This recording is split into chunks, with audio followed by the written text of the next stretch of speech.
Hello friends, എന്തെല്ലാവരുടെ വിശേഷങ്ങളൊക്കെ? എല്ലാവരും സുഖമായിരിക്കുന്നില്ലേ? ഇന്നത്തെ വീഡിയോ ഒരു അച്ചാർ ഉണ്ടാക്കുന്നതാണ്. വേറൊന്നുമല്ല, അച്ചാർ ഉണ്ടാക്കുന്നത് നല്ല പച്ച ഇരുമ്പാമ്പുളി ആയിട്ടാണ്. കുറച്ച് ഇരുമ്പാമ്പുളി കിട്ടിയത് എന്നാൽ ഇത് വെച്ചിട്ട് അച്ചാർ ഉണ്ടാക്കിയാലും നല്ല രസമായിട്ട് ഇരുമ്പാമ്പുളി ഇട്ടിട്ട് അച്ചാർ ഉണ്ടാക്കി കഴിഞ്ഞാലൊക്കെ. പിന്നെ നമ്മളെയൊക്കെ കുട്ടിക്കാലത്ത് നമ്മൾ ഒരുപാട് കഴിച്ചിട്ടുള്ളൊരു സാധനമാണ് ഇരുമ്പാമ്പുളിങ്ങ. വല്ല പാടത്തോ പറമ്പിലോ ഉണ്ടെങ്കിൽ അതൊക്കെ പൊട്ടിച്ചിട്ട് കുറച്ച് ഉപ്പും കൂട്ടി കഴിക്കാത്തതായിട്ട് ആരെങ്കിലും ഉണ്ടോ? നമ്മൾ സ്കൂളിലൊക്കെ പോകുമ്പോൾ അവിടെ കൂടുതൽ കഴിച്ചിട്ടുണ്ടാവുക. കാരണം അന്നൊക്കെ നമ്മളെല്ലാവരും സ്കൂളിലേക്ക് മിക്കവാറും നമ്മളെല്ലാവരും നടന്നിട്ടാണല്ലോ സ്കൂളിലൊക്കെ പോയിരുന്നത്. അപ്പോൾ എവിടെയെങ്കിലും ഇരുമ്പാമ്പുളി ഉള്ളത് നമ്മൾ നോക്കി വയ്ക്കും. എന്നിട്ട് പിറ്റേ ദിവസം വീട്ടിൽ നിന്ന് ഇറങ്ങുമ്പോൾ കുറച്ച് ഉപ്പ് ഒരു കടലാസിൽ പൊതിഞ്ഞ് വയ്ക്കും. എന്നിട്ട് പോണ വഴിക്കായി ഇരുമ്പാമ്പുളിങ്ങ പൊട്ടിക്കും. എന്നിട്ട് അത് ഉപ്പും ഇരുമ്പാമ്പുളിയും കൂടി കഴിക്കും. നല്ല രസമാണ്. അന്നൊക്കെ നമ്മൾ കടിച്ച് തിന്നിരുന്നു, നല്ല പല്ലിനൊക്കെ നല്ല പറ്റിയിരുന്നു. പക്ഷെ ഇന്ന് അങ്ങനെ നമ്മൾ ഈ ഇരുമ്പാമ്പുളിങ്ങ പച്ചയ്ക്ക് കഴിച്ചു കഴിഞ്ഞാൽ പിന്നെ വേറൊരു സാധനം തിന്നാൻ നോക്കേണ്ട, പല്ലുകൊണ്ട് വേറെ പല്ല് വെക്കേണ്ടി വരും. കാരണം അത്രയും പുളിയൊന്നും സഹിക്കാനുള്ളൊരു ബലമൊന്നും ഇപ്പോൾ പല്ലിനില്ല. ഈ ഇരുമ്പാമ്പുളിക്ക് ഒരു പ്രശ്നം ഉണ്ട് കേട്ടോ. പ്രശ്നം എന്ന് വെച്ചാൽ നമ്മൾ ഈ ഇരുമ്പാമ്പുളിക അരിഞ്ഞിട്ട് നമ്മൾ ഒരു പാത്രത്തിലേക്കാണല്ലോ അരിഞ്ഞിടുമ്പോൾ അത് പാത്രത്തിൽ ഇട്ടിട്ട് കുറച്ച് സമയം കഴിയുമ്പോൾ നമ്മളത് മാറ്റിയിട്ട് ഇരിച്ചെങ്കിൽ ഇരുമ്പാമ്പുളിയുടെ നീരായിട്ട് ആ പാത്രത്തിലൊക്കെ ഒരു അടയാളം വരും.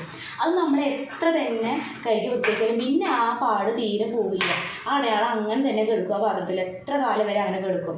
അപ്പോൾ ഏറ്റവും നല്ല കാര്യം ഇരുമ്പാമ്പുളിക നമ്മൾ അരിഞ്ഞു കഴിഞ്ഞാൽ വേഗം തന്നെ ഒരു പേപ്പറിലേക്ക് മാറ്റി, അല്ലെങ്കിൽ നമ്മൾ പാത്രത്തിലേക്കാണ് ഇട്ടിട്ടുള്ളത് വെച്ചെങ്കിൽ വേഗം തന്നെ അതെടുത്ത് മാറ്റാൻ നോക്കുക. അല്ലെങ്കിൽ പിന്നെ എത്ര തന്നെ കഴിക്കാലും ആ പാത്രത്തിൽ നിന്ന്. നമ്മളത് ചട്ടി ചൂടായിട്ടുണ്ട്. നമുക്ക് ഇതിലേക്ക് ആവശ്യത്തിന് എണ്ണ ഒഴിക്കാം.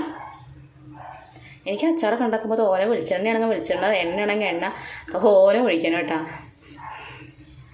നല്ല ചൂടായിട്ടുണ്ട്. നമുക്ക് ഇതിലേക്ക് കടുകിടാം.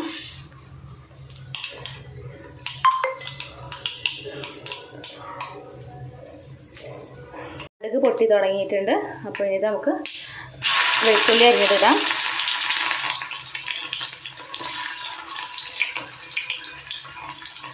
പിന്നെ ഇഞ്ചി അരിഞ്ഞത്,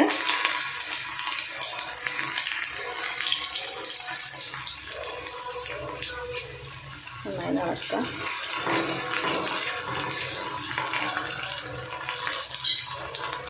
അടുത്തതായിട്ട് കുറച്ച് അങ്ങാടിമുളക് ഇടാം. പിന്നെ കറിവേപ്പില ഇടാം. കറിവേപ്പില മുട്ട നന്നായി നടക്കാം.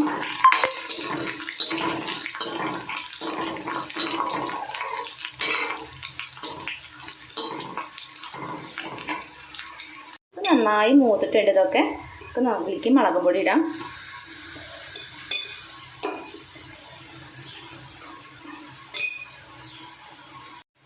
പിന്നെ കുറച്ച് മഞ്ഞൾപ്പൊടി ഇടാം കേട്ടോ. ഞാൻ അച്ചാർ ഉണ്ടാക്കുമ്പോൾ അതിൽ മഞ്ഞൾപ്പൊടി ഇടാറുണ്ട്. അപ്പോൾ കുറച്ച് നുള്ളു മതി മഞ്ഞൾപ്പൊടിയും കൂടി ഇടാം. എന്നിട്ട് ഒന്ന് നന്നായിട്ട് ഇളക്കാം. പിന്നെ ഇത് കുറച്ച് അച്ചാർ പൊടി ഇടാം. ഞാൻ അച്ചാർ ഉണ്ടാക്കുമ്പോൾ കായ് ഉലുവ ഒന്നും ഇടില്ല. ഇതുപോലെ അച്ചാർ പൊടി മാത്രം ഇട്ടിട്ടാണ് ഉണ്ടാക്കുക. ഇഞ്ചും വെളുത്തുള്ളി എല്ലാം ഇട്ടിട്ട് അച്ചാർ പൊടി ഇട്ടിട്ടാണ് ഉണ്ടാക്കുക. കായ് ഉലുവൊന്നും തീരെ ഇടാറില്ല കേട്ടോ.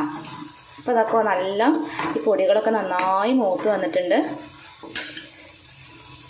ഇനി നമുക്ക് ഇതിലേക്ക് ആവശ്യത്തിനുള്ള ഉപ്പും കൂടെ ചേർക്കാം.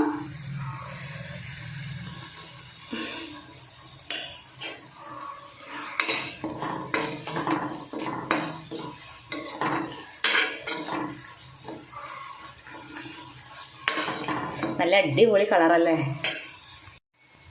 അപ്പോൾ ഇതിൻ്റെ കളറൊക്കെ നല്ല മാറി തുടങ്ങിയിട്ടുണ്ട്. എല്ലാം മൂത്തിട്ടുണ്ട്. പൊടികളൊക്കെ നല്ല മൂത്ത് തുടങ്ങിയിട്ടുണ്ട്. ഇനി നമുക്ക് ഇതിലേക്ക് കുറച്ച് സ്വർക്ക ഒഴിക്കാം. സ്വർക്ക കുറച്ച് ഒഴിച്ചാൽ മതി. സ്വർക്ക കുറച്ച് ഒഴിച്ചാൽ മതി. കാരണം ഇരുമ്പാമ്പുളിക്ക് നല്ല പൊതുവെ പുളിയുള്ളത് കൊണ്ട് തന്നെ കുറച്ച് ഒഴിച്ചാൽ മതി. അതിന് ഇളക്കി കൊടുക്കാം.